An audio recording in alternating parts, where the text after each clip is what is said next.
Director Carter leaned back in his chair and decided this was actually perfect timing. He had been dealing with unprepared auditionees all week, people who thought they could walk in off the street and land a lead role in his production. This kid would be the perfect example of why preparation and proper training mattered. "Ladies and gentlemen," the director announced loudly, his voice carrying to every corner of the theater, "I want everyone to pay very close attention to what happens next." The adult performers stopped their quiet conversations and warm-up exercises. They turned in their seats to face the stage where Tommy stood, looking very small under the bright lights. "This young man is about to demonstrate something very important," Director Carter continued, standing up from behind his table. "Talent without training is like a car without gas. It might look good, but it won't get you anywhere." Tommy felt his stomach drop. He could tell that the director wasn't trying to encourage him. Instead, it seemed like the director wanted him to fail in front of everyone. "You see," the director said, walking closer to the stage. "Opera is not something you can learn by listening to records or singing in the shower. It requires years of voice lessons, music theory, language training, and stage experience. It demands discipline, dedication, and most importantly, respect for the art form." Some of the waiting performers nodded in agreement. They had all spent thousands of dollars and countless hours training for moments like this. A few of them looked uncomfortable watching a kid get set up for embarrassment. But they didn't say anything. The director's assistant whispered something to one of the other judges, and Tommy caught a few words. "Should have screened better," and "waste of time." "Now, I want everyone here to understand something," Director Carter said, his voice getting louder. "When you walk into my theater, you're not just representing yourself. You're representing the entire tradition of opera. Every great singer who came before you, every composer who poured their heart into these songs, every musician who dedicated their life to this art form." Tommy's hands were getting sweaty, but he held on to his sheet of lyrics. He had come too far to give up now, even though it was clear that everyone in the room expected him to fail. "This young man wants to sing Nessun Dorma," the director announced to the room. "For those of you who might not be familiar, this is perhaps the most challenging tenor aria ever written. It was composed by Puccini for his opera Turandot, and it has been the downfall of many experienced singers." One of the waiting performers, a middle-aged man with a perfectly groomed beard, shook his head and muttered, "This is going to be painful to watch." Director Carter heard him and nodded. "Exactly my point. This area requires not just technical skill but emotional maturity. It's about a prince who must solve riddles to win the woman he loves, knowing that failure means death. How can a 12-year-old boy possibly understand those stakes?" Tommy wanted to speak up and explain that he did understand the story, that he had listened to this song hundreds of times and felt every emotion in it, but he knew that anything he said would just make things worse. "The high notes in this piece have made grown men weep," the director continued, clearly enjoying his lecture. "The breath control required is something that takes decades to master. And the Italian pronunciation, well, let's just say it's not something you pick up from watching movies." The director walked all the way to the edge of the stage and looked up at Tommy. "But I'm going to let you try anyway, son. And I want everyone here to watch carefully, because this is what happens when ambition isn't matched by preparation." Tommy could feel 20 pairs of eyes staring at him. Some people looked curious, others looked sorry for him, and a few looked like they couldn't wait to see him fail. The theater felt hot and stuffy, and Tommy's shirt was starting to stick to his back. "You get exactly 60 seconds, Director Carter said, holding up his watch. "When I raise my hand, you stop immediately and leave the stage. No exceptions, no extensions, no second chances." The assistant had her clipboard ready, probably to write down notes about how badly this was going to go. The other judges were whispering among themselves, and Tommy caught words like inappropriate and waste of everyone's time. "Oh, and one more thing," the director added, turning to address the room again. "After our young friend here finishes his performance, I don't want to hear any polite applause. I know you're all nice people, but false encouragement doesn't help anyone. Sometimes the kindest thing you can do is let someone learn from their mistakes." Tommy felt like he might throw up. This wasn't how he had imagined his audition going. In his mind, he had pictured walking onto the stage, singing his heart out, and maybe, just maybe, impressing someone enough to get a chance. He hadn't expected to be turned into a teaching moment about failure, but then he thought about his mom, who had worked extra shifts at both of her jobs to save up the bus fare to get him here. He thought about his grandmother, who had spent her last months teaching him everything she knew about music. He thought about all the nights he had practiced in their tiny apartment, trying not to wake the neighbors. "Whenever you're ready," Director Carter said, checking his watch again. "And remember, everyone, this is why we have audition requirements. This is why experience matters. This is why you can't just walk in off the street and expect to perform at a professional level." Tommy looked out at all the faces staring back at him. Some looked sympathetic, others looked impatient, and a few looked like they were trying not to laugh. The director had his arms crossed and was tapping his foot. Clearly expecting this to be over quickly, the pianist, an elderly man who had been quiet through all of this, gave Tommy a small, encouraging nod. At least one person in the room wasn't rooting against him. Tommy took a deep breath and tried to block out everything the director had said. He tried to forget about the people watching him and the pressure to prove himself. Instead, he thought about the music. He thought about the story of the prince who was willing to risk everything for love. He thought about his grandmother's voice telling him to sing with his heart. Not just his voice. He closed his eyes and prepared to sing the first note, knowing that everyone in the room expected it to be a disaster. But Tommy had learned something important from his grandmother. Sometimes the best way to prove people wrong is to show them what you can do, not tell them what you plan to do. The theater was completely silent, waiting for him to begin. Tommy stood perfectly still for a moment, his eyes closed and his head tilted slightly upward. The theater was so quiet that people could hear the air conditioning humming in the background. Director Carter glanced at his watch, ready to start the countdown. Then Tommy opened his mouth and sang the first note. The sound that came out was unlike anything anyone in that theater had expected. It wasn't the shaky, uncertain voice of a nervous child. It wasn't the thin, undeveloped sound that most 12-year-olds produce when they try to sing seriously. Instead, it was a rich, pure tone that seemed to come from somewhere deep inside him. Director Carter's pen froze halfway to his notepad. The assistant's mouth fell open slightly. Even the pianist, who had been looking down at his sheet music, jerked his head up in surprise. Tommy sang the opening phrase of Nessun Dorma with perfect Italian pronunciation, each word clear and precise. But it wasn't just technically correct, it was beautiful. The words flowed like water, smooth and natural, as if he had been speaking Italian his entire life. The adult performers who had been whispering among themselves suddenly went completely silent.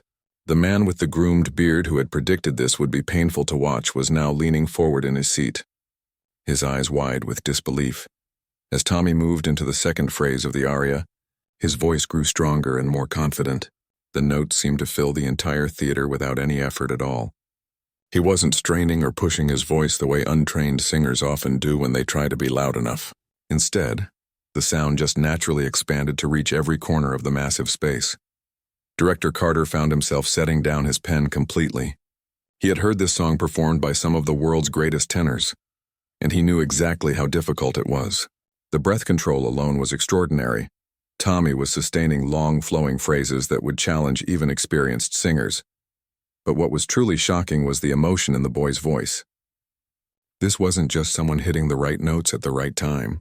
Tommy was telling the story of the prince, conveying the desperation and determination and hope that the character felt. His voice carried a depth of feeling that seemed impossible for someone his age. The assistant leaned over to Director Carter and whispered, "How is he doing this?" The director didn't answer because he didn't know. Everything he thought he understood about vocal development was being challenged by what he was hearing. Young voices weren't supposed to have this kind of power or control. They weren't supposed to have this emotional range, and they definitely weren't supposed to handle complex classical music with this level of sophistication. Tommy reached the middle section of the aria, where the melody becomes more complex and the emotional intensity builds.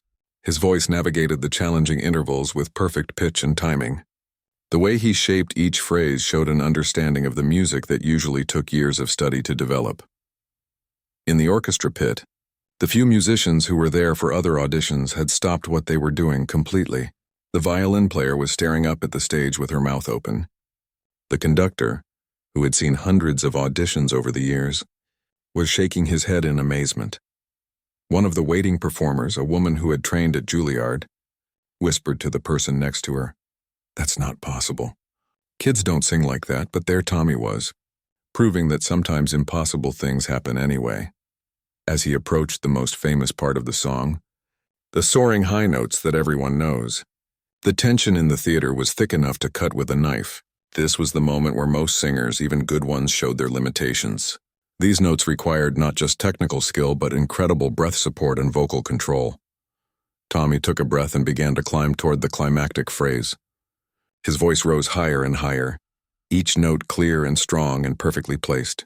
There was no strain, no uncertainty, no indication that he was reaching the limits of his ability.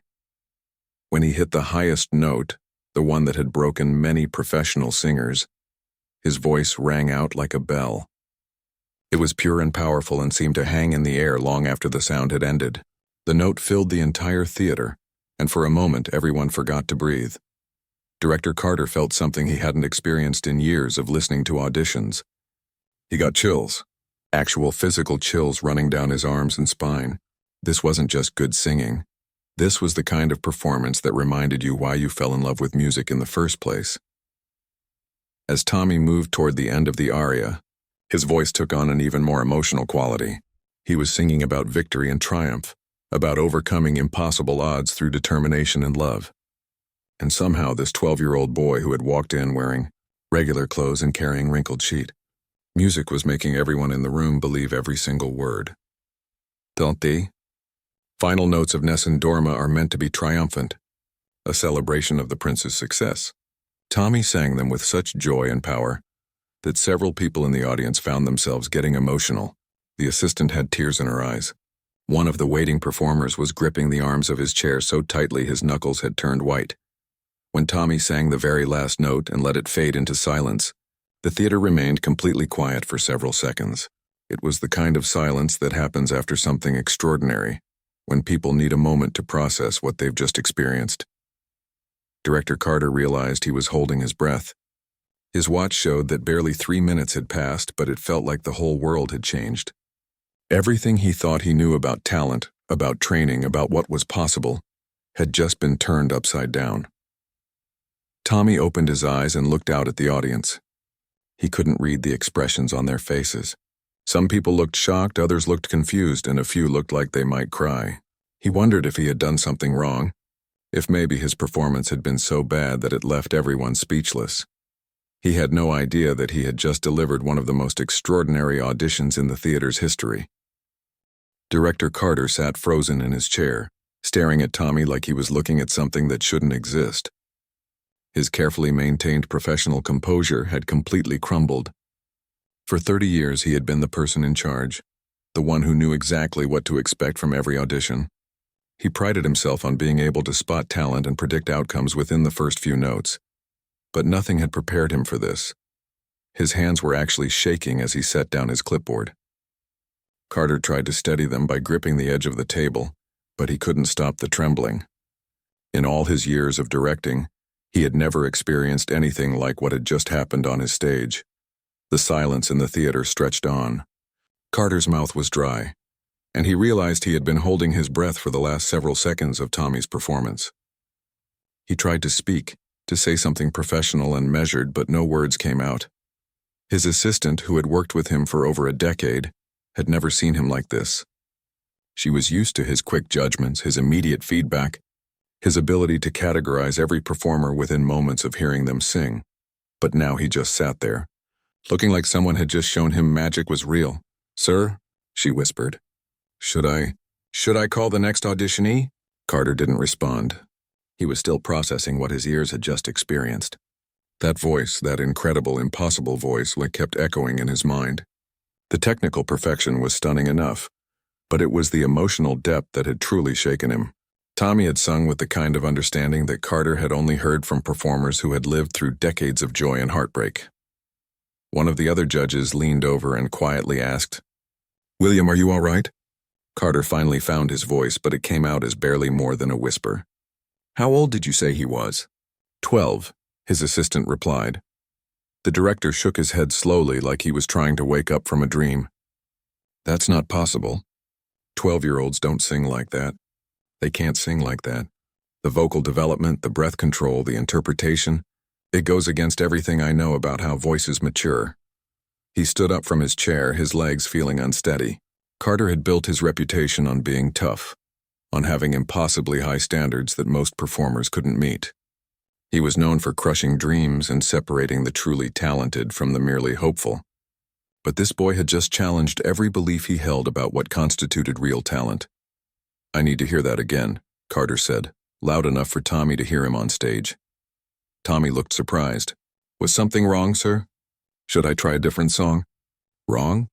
Carter let out a sound that was half laugh, half disbelief. "No, son. Nothing was wrong. I need to make sure I heard what I think I heard." The adult performers in the audience were whispering among themselves, their own shock evident in their voices. The woman who had trained at Juilliard was shaking her head and saying, "I've never heard anything like that. Not from someone his age. Not from someone any age." The man with the groomed beard, who had been so sure this would be embarrassing, was sitting in stunned silence. He had spent 15 years training his voice, working with the best coaches money could buy, and this kid who had walked in off the street had just delivered a performance that made his own abilities seem ordinary.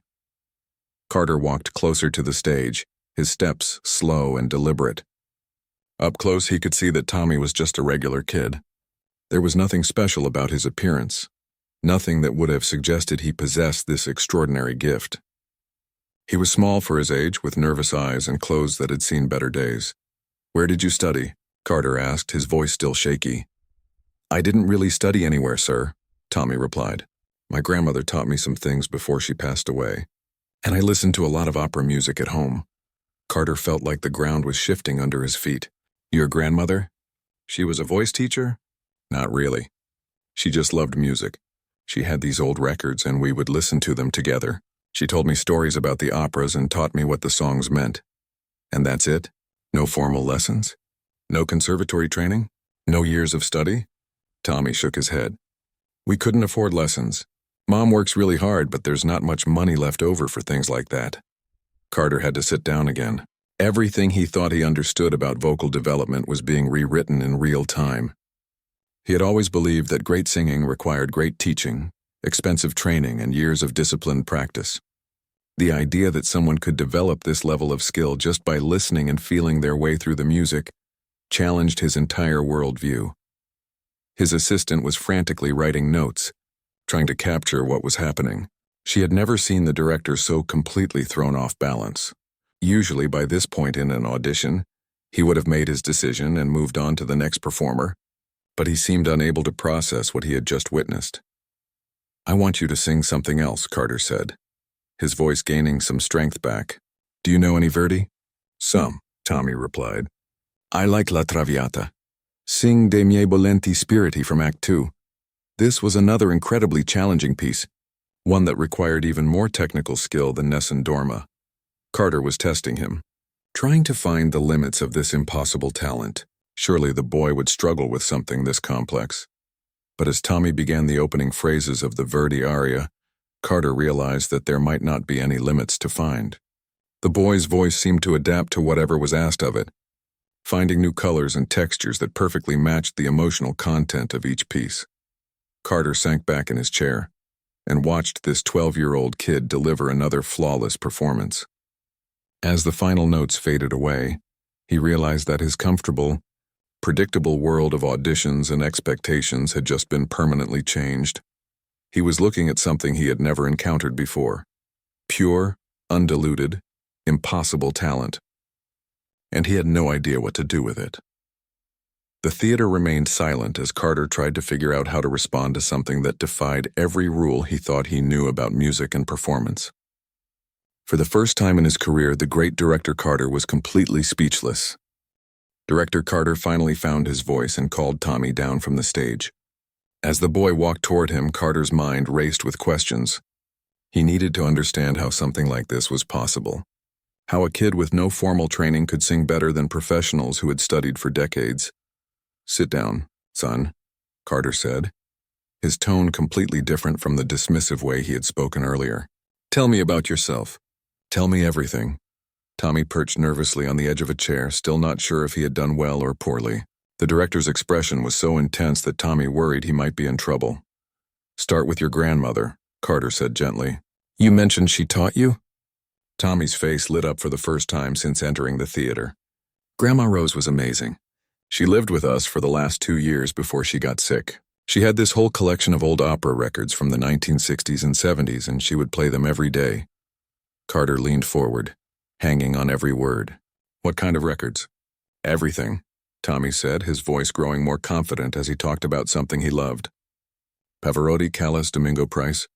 Grandma knew all their stories. She would tell me about their lives while we listened, about how they started singing and what made them special. And she taught you to sing? Tommy nodded. Sort of. She never called it lessons or anything. We would just listen together, and she would explain what the singers were doing. She taught me how to breathe properly, how to feel the music instead of just hearing it. She said that technique was important, but the most important thing was to understand what the song was trying to say. Carter felt a chill run down his spine. What Tommy was describing wasn't formal training. It was something much rarer and more valuable. It was musical intuition being passed down from someone who truly understood the art form to someone who was naturally gifted enough to absorb it. She sounds like a wise woman, Carter said. Was she a professional singer? Oh no, Tommy laughed. She worked in a factory her whole life. But music was her passion. She said that during the hardest times in her life, opera helped her feel like she could survive anything. When she got sick and couldn't work anymore, listening to those records was about the only thing that made her happy. The assistant was writing frantically, trying to capture every detail of this remarkable story. Around the theater, the other performers had moved closer to hear what Tommy was saying. They were all trying to understand how someone without their advantages could outperform them so dramatically. Tell me about your practice, Carter said. How often do you sing? Every day, Tommy replied. After school, I go home and do my homework, and then I put on the records. I sing along, trying to copy what the great singers do. Sometimes I practice for 2 or 3 hours. Where do you practice? At home? Tommy's face flushed slightly. We live in a small apartment. The walls are pretty thin, so I try to keep my voice down so I don't bother the neighbors. But sometimes when nobody's home next door, I let myself sing louder. Carter was amazed. Most professional singers had access to practice rooms, voice coaches, and proper training spaces. This boy had been developing his extraordinary talent in a cramped apartment, trying not to disturb anyone. What about your mother? Does she sing? Mom loves music, but she doesn't really sing. She works at 2 different places, a grocery store during the day and a diner at night. She's usually pretty tired when she gets home, but she always asks me to sing for her while she makes dinner. She says it helps her relax after long days. The picture that was emerging was heartbreaking and inspiring at the same time. This family had almost nothing in terms of money or opportunities, but they had something much more valuable.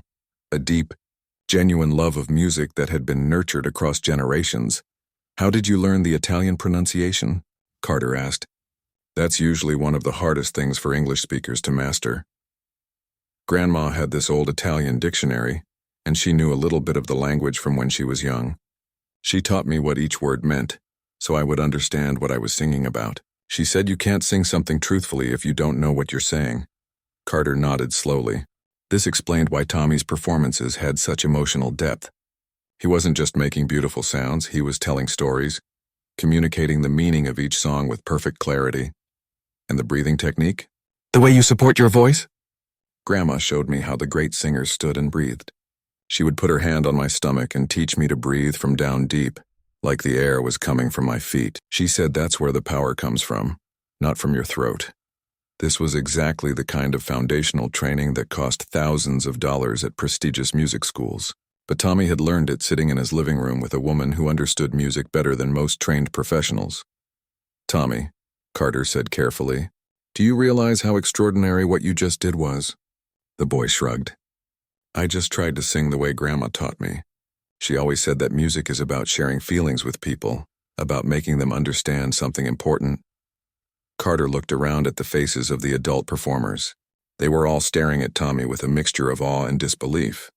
These were people who had invested years of their lives and tens of thousands of dollars in their training, and they had just watched a 12-year-old boy surpass them with nothing but natural talent and the loving guidance of his grandmother. Your grandmother was right, Carter said, his voice thick with emotion. Music is about sharing feelings, and what you just shared with us was something I've rarely experienced in 30 years of professional theater. Tommy smiled shyly. Grandma would have been so excited to know I got to sing on a real theater stage. She always talked about how beautiful places like this were, but she never got to see one in person. Carter felt tears welling up in his eyes. This boy had just delivered two of the most moving performances he had ever heard, and all he could think about was how proud his grandmother would have been. At that moment, Carter realized he wasn't just looking at a talented kid. He was looking at the living embodiment of everything that was pure and beautiful about music.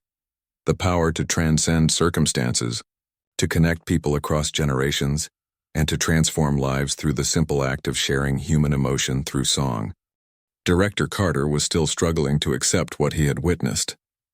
His logical mind kept telling him that what he had just heard was impossible, that there had to be some explanation he was missing. Despite the emotional impact of Tommy's story, the director's professional instincts kicked in. He needed to test this boy further, to find the boundaries of his ability. "Tommy," Carter said, standing up and pacing slightly, "I want you to try a few more pieces for me. I need to understand the full range of what you can do." The adult performers exchanged glances. They had all been waiting for their own auditions, but now they seemed more interested in seeing what would happen next with this mysterious boy than in their own chances at the role. "Do you know any Mozart?" Carter asked. "Some," Tommy replied. "I really like the Magic Flute." Carter nodded. Mozart was a completely different challenge from Puccini or Verdi. It required lighter, more agile singing, with precise coloratura passages that demanded perfect technical control. If Tommy was going to show his limitations, Mozart would expose them.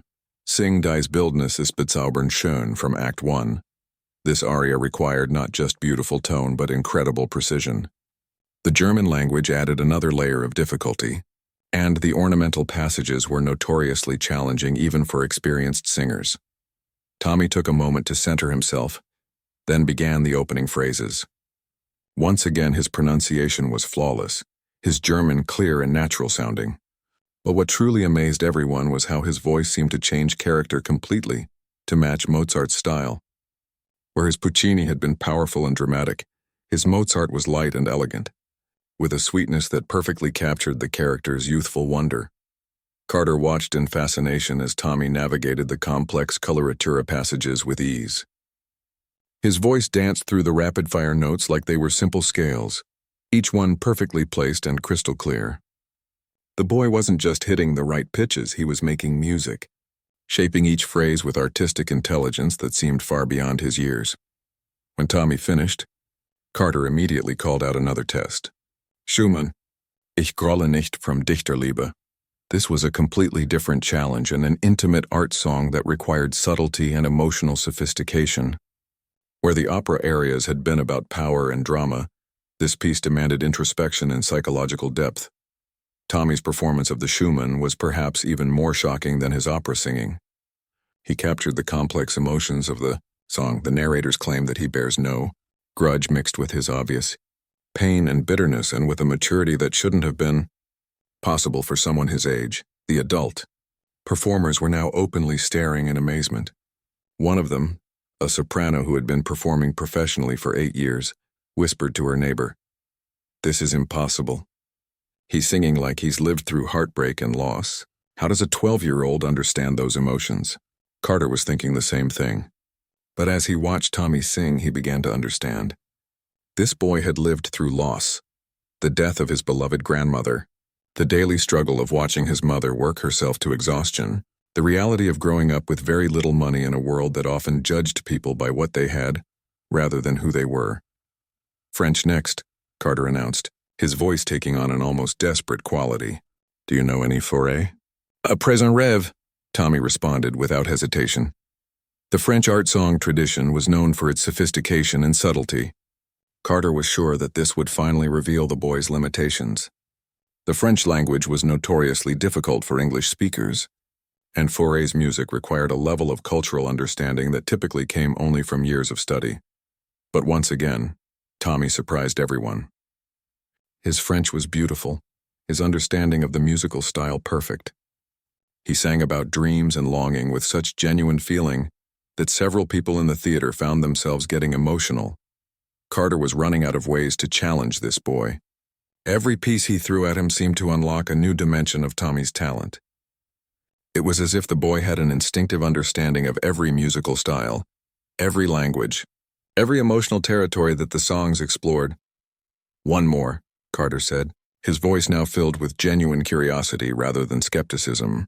"This time I want you to choose. Sing whatever means the most to you." Tommy didn't hesitate. "I'd like to sing Ave Maria, the Schubert version." It was Grandma's favorite. As Tommy began the opening phrases of Schubert's beloved prayer, something shifted in the theater.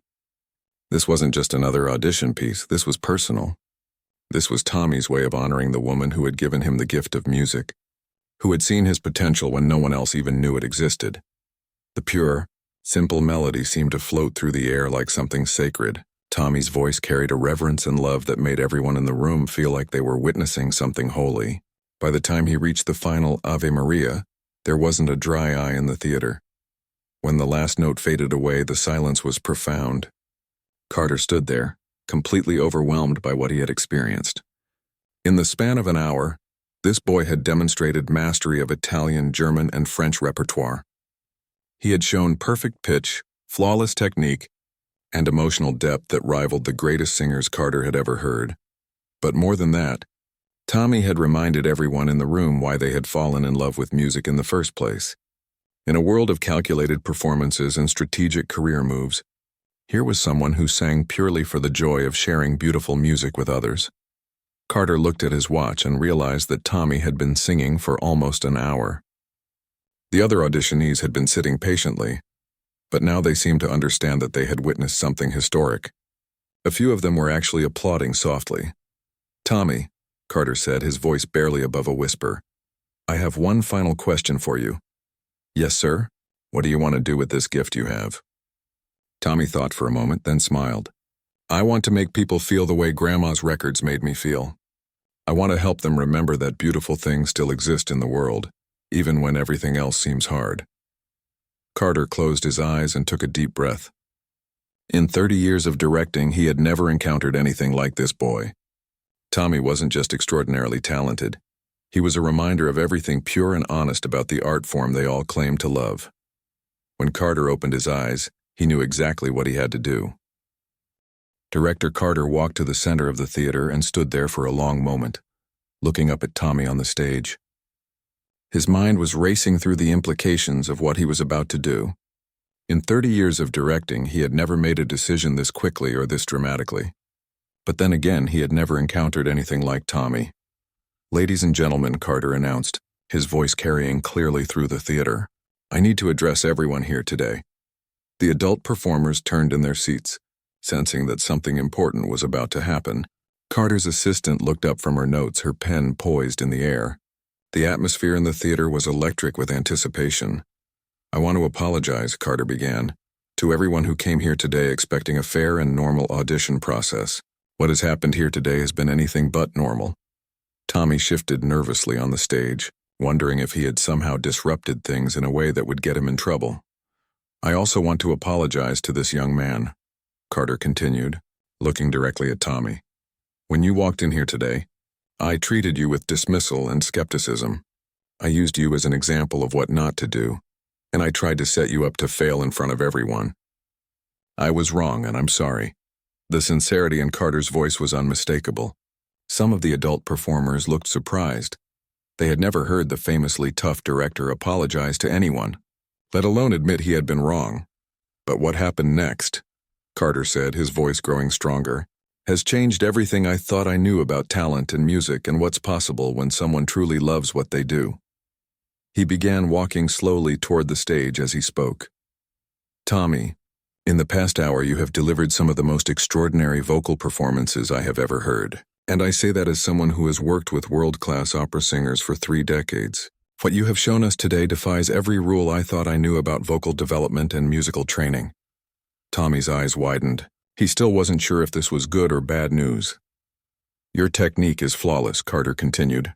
"Your musical understanding is sophisticated beyond your years. Your emotional maturity as a performer is something that most singers never achieve, even after decades of experience. And your natural talent is simply unprecedented." The assistant was scribbling frantically, trying to capture every word of what was clearly going to be a historic moment in the theater's history.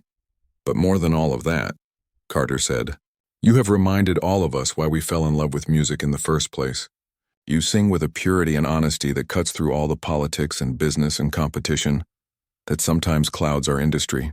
You sing because you love it, because it connects you to your grandmother's memory, because it makes people feel something beautiful. Carter reached the stage and looked up at Tommy with an expression that was part amazement, part respect, and part something that looked almost like awe. "So here's what I'm going to do," Carter announced to the entire theater. "Tommy, I'm offering you the lead role in our upcoming production of Turandot." The silence that followed was deafening. Several of the adult performers gasped audibly. The assistant's pen clattered to the floor. Tommy just stood there looking like he couldn't process what he had just heard. "But that's not all," Carter continued, his voice gaining momentum. "I'm also going to make some phone calls today. There are people who need to hear what I heard. People who can provide you with the kind of training and opportunities that your talent deserves." Carter pulled out his phone and held it up. "I'm calling the director of the Metropolitan Opera's Young Artist Program. I'm calling the head of the conservatory at Juilliard. I'm calling every music educator and patron I know who believes in nurturing extraordinary talent." Tommy's mouth fell open. These were names he had only heard his grandmother mention in whispers, talking about the highest levels of the music world that seemed as distant as the moon. "You won't have to pay for any of it," Carter said firmly. "I'm going to personally make sure that you get full scholarships wherever you want to study. Your talent is too important to be limited by financial circumstances." The adult performers were looking at each other with a mixture of shock and admiration. Some of them looked disappointed that they wouldn't be getting the role they had come to audition for, but most seemed genuinely happy for Tommy. They understood they had witnessed something special. "Furthermore," Carter continued, "I want to arrange for you to work with some of the best voice teachers in the country. People who understand how to nurture a gift like yours without damaging it. You're going to need guidance to develop your talent safely and sustainably." Tommy finally found his voice. "Mr. Carter, I don't know what to say. This seems too good to be true." Carter smiled, and for the first time that day his expression was warm and genuine. "Son, extraordinary talent deserves extraordinary opportunities. What you have is a gift that comes along maybe once in a generation. It would be a crime against art itself not to make sure you have every chance to develop it fully." The director turned to address the other performers. "To everyone else who auditioned today, I want you to know that this doesn't reflect poorly on your abilities. You are all talented, dedicated artists, and there will be other roles, other opportunities. But what we witnessed today was something that transcends normal competition. This was about recognizing something that could change the entire landscape of classical music." One of the adult performers, the woman who had trained at Juilliard, started clapping. Soon the entire theater was applauding, not just for Tommy's performance, but for Carter's decision to do the right thing, even when it meant completely disrupting his planned production. Tommy looked out at all the faces smiling up at him and felt overwhelmed by the kindness and support from people who barely knew him. A few hours ago, he had been just another kid from a struggling family, trying to honor his grandmother's memory by pursuing something that seemed impossible. Now, he was being offered opportunities that could transform his entire life. "There's one condition," Carter said, holding up his hand to quiet the applause. "You have to promise me that no matter how far your career takes you, no matter how famous or successful you become, you'll always remember why you started singing. You'll remember your grandmother's lessons about singing from the heart. You'll remember that music is about connecting with people and sharing something beautiful with the world." Tommy nodded seriously. "I promise, Mr. Carter, I'll never forget." Carter extended his hand to Tommy, who shook it firmly. "Then welcome to the beginning of what I believe will be an extraordinary musical journey," Carter said. "Your grandmother would be very proud." 6 months later, Director Carter stood in the wings of the Metropolitan Theater, watching the final preparations for opening night of Turandot. The theater was completely sold out, with people who had traveled from across the country to witness what the music world was calling the performance of the century. Carter's hands weren't shaking anymore, but his heart was racing with excitement and pride. The boy who had walked onto his stage 6 months ago with wrinkled sheet music and nervous energy was now preparing to make his professional debut in front of 2,000 people, including some of the most important figures in the opera world. Tommy stood near the stage entrance, dressed in the elaborate costume of Prince Calaf. The months of intensive training had transformed him in remarkable ways. But the most important things about him hadn't changed at all. His eyes still held the same genuine love of music, the same humble appreciation for the opportunity he had been given. "How are you feeling, son?" Carter asked, walking over to Tommy. "Nervous, but good nervous," Tommy replied, his voice steady and confident. "Like Grandma always said, if you're not a little nervous, it means you don't care enough." Carter smiled. Over the past months, he had watched Tommy work with some of the best voice teachers and coaches in the world. The boy had absorbed everything they taught him like a sponge, but he had never lost the natural instincts and emotional honesty that had made his audition so extraordinary. The scholarship to Juilliard had been approved within a week of Carter's phone calls. The Metropolitan Opera's Young Artist program had created a special position just for Tommy. Music patrons who had heard recordings of his audition had lined up to support his education and career development, but perhaps most importantly, Tommy's mother had been able to quit her second job. Carter had helped arrange a small fund that would support the family while Tommy developed his career, ensuring that financial stress wouldn't interfere with his artistic growth. "Places, everyone," the stage manager called out. "5 minutes to curtain." Carter looked out through the stage door at the audience. He could see famous opera singers in the front rows, music critics with their notebooks ready, and television cameras positioned to capture every moment. The buzz of anticipation was unlike anything he had ever experienced in his theater. "Mr. Carter," Tommy said quietly, "I wanted to thank you again for everything you've done. 6 months ago, I was just a kid who loved to sing.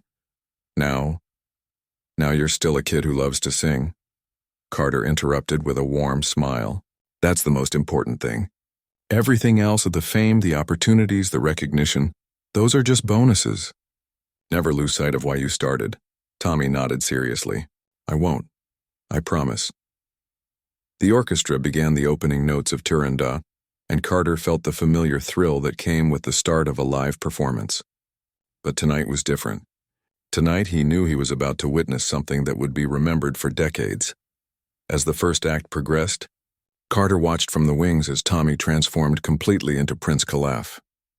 The boy's stage presence had grown tremendously during his months of training, but his natural charisma and emotional honesty remained the foundation of his performance. When Tommy began his first aria, the entire theater fell silent in a way that Carter had rarely experienced. 2,000 people were hanging on every note, completely captivated by the pure beauty of what they were hearing. Carter found himself getting emotional as he watched Tommy sing. The director had dedicated his life to creating beautiful theatrical experiences, but he had never been part of something quite like this. This wasn't just a performance, it was the birth of a legend. During intermission, Carter overheard conversations throughout the theater. Critics were calling it transcendent and once in a lifetime. Veteran opera-goers were saying they had never heard anything like it. Young people who had never been to an opera before were talking about how Tommy's performance had made them understand why people loved classical music. The second act was even more powerful than the first. Tommy's performance of Nessun Dorma, the same aria he had sung at his audition, brought the entire audience to their feet in spontaneous applause that lasted for nearly 5 minutes. Carter wiped tears from his eyes as he watched the standing ovation. He remembered how skeptical and dismissive he had been 6 months ago, how he had tried to use Tommy as an example of unprepared ambition. Now, watching this boy receive the adoration of one of the most sophisticated audiences in the world, Carter felt deeply humbled by how wrong his initial judgment had been. When the final curtain fell, the audience erupted in the kind of sustained applause that opera houses dream about. Tommy took his bows with the grace and humility that had characterized everything about his approach to music. He gestured repeatedly to the orchestra, to his fellow performers, and to Carter in the wings, sharing the credit for what had clearly been his triumph. Later, at the cast party, Carter found himself surrounded by music industry executives, critics, and patrons who all wanted to talk about Tommy's performance. Everyone wanted to know how Carter had discovered him, how he had recognized the boy's potential, how he had made the decision to build an entire production around someone so young and inexperienced. "The truth is," Carter told a group of reporters, "I almost missed it entirely. I was so focused on my preconceptions about what talent looks like and where it comes from that I nearly dismissed the greatest natural singer I've ever encountered." What changed your mind? One of the critics asked. Carter looked across the room at Tommy, who was talking animatedly with some of the orchestra members, still glowing with the excitement of his successful debut. He reminded me that music isn't about rules or expectations or traditional paths to success, Carter said. It's about truth and emotion, and the courage to share something beautiful with the world. Tommy had all of those things from the very first note he sang. Everything else, the technique, the training, the professional polish, those were just tools to help him share his gift more effectively. As the party wound down, Carter walked over to Tommy, who was carefully packing his costume and looking a little overwhelmed by all the attention he had received. How does it feel? Carter asked. Tommy thought for a moment. Amazing, but also kind of surreal. 6 months ago, I was singing in our apartment, trying not to bother the neighbors. Tonight I sang for 2,000 people and they actually seemed to like it. Carter laughed. They more than liked it, son. You made history tonight. Tommy smiled, but then his expression grew more serious. Mr. Carter, I keep thinking about what Grandma would say if she could see this. She always told me that music was the most powerful way to connect with people, to make them feel less alone in the world. Tonight, when I was singing and I could see people in the audience getting emotional, I felt like maybe I was doing that. Like maybe I was helping people feel something beautiful. Carter felt his throat tighten with emotion. Despite all the accolades and opportunities and life-changing events of the past 6 months, Tommy was still the same boy who had walked onto his stage with nothing but love for music and a desire to honor his grandmother's memory. She would be incredibly proud, Carter said softly, and so am I. As they left the theater together that night, Carter reflected on how completely his life had changed since that day 6 months ago. Tommy's audition hadn't just launched a remarkable career. It had reminded Carter why he had fallen in love with theater in the first place. It had taught him to look beyond his assumptions and prejudices, to recognize the extraordinary potential that could exist in the most unexpected places. Walking out into the cool night air, with the sounds of the celebrating crowd still echoing behind them, Carter knew that this was just the beginning.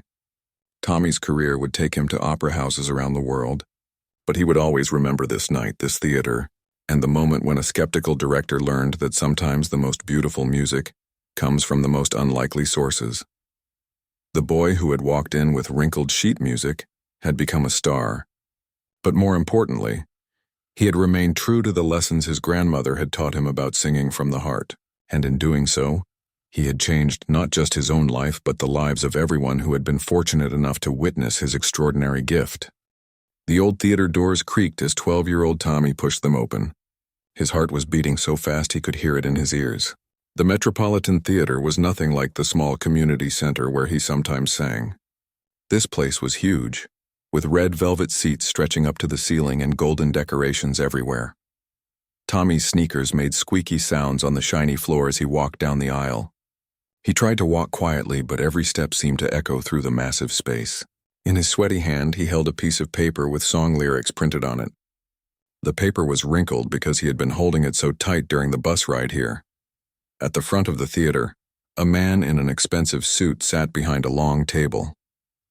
This was director William Carter, and everyone in the theater world knew his name. He was famous for being tough on performers. People said he could spot a fake singer from a mile away. Right now, he was looking down at some papers and didn't even notice Tommy walking toward the stage. Next to the director sat a woman with glasses and a clipboard. She was his assistant, and she looked just as serious as he did.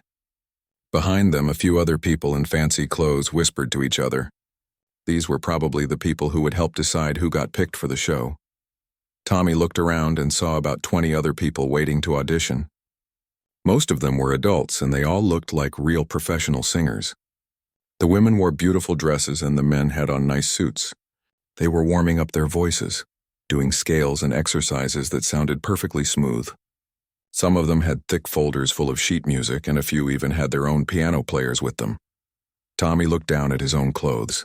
He was wearing his best jeans and a button-up shirt that his mom had ironed that morning. But next to these people, he felt like he didn't belong.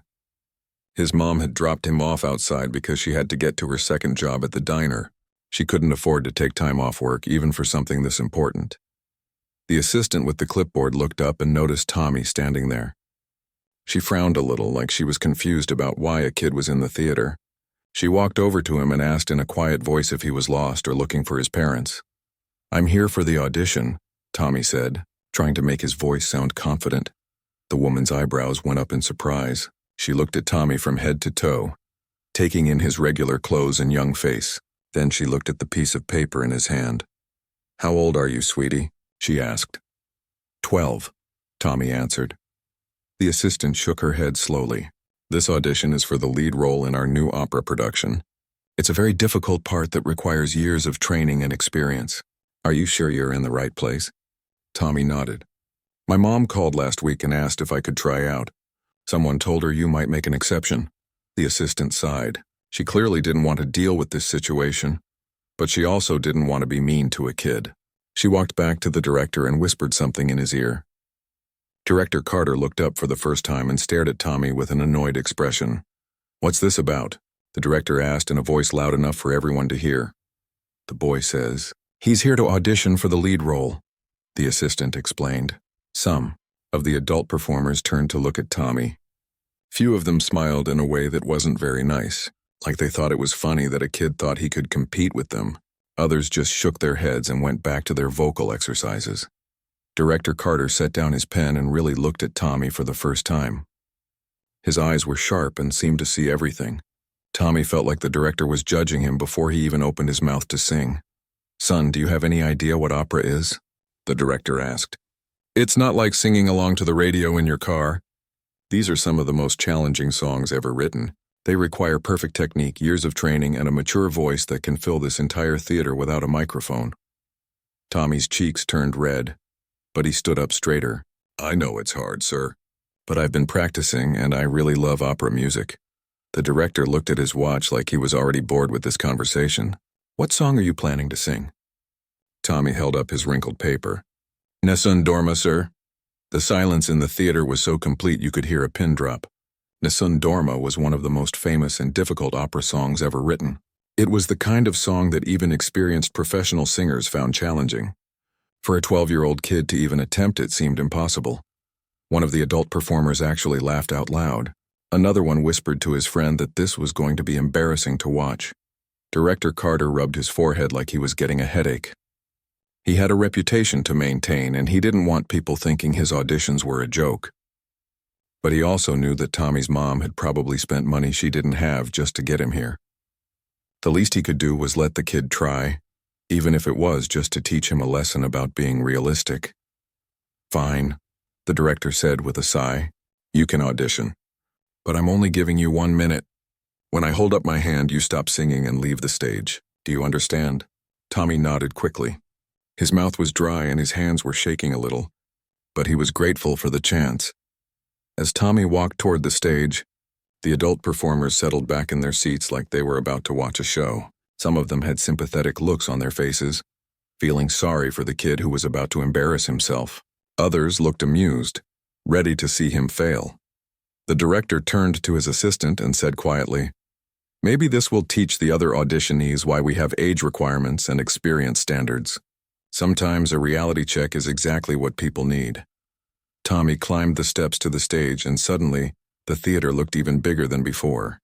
The empty seats seemed to stretch on forever, and the lights were bright and hot on his face. He could see Director Carter clearly now, sitting with his arms crossed and a skeptical expression that said he expected nothing good to come from the next 60 seconds. Tommy took a deep breath and tried to remember everything his grandmother had taught him about singing from the heart. She had always said that technique was important, but the most important thing was to mean every word you sang. He closed his eyes for just a moment and thought about all the hours he had spent listening to opera records in his small apartment, learning every note by ear. When he opened his eyes, he was ready to sing.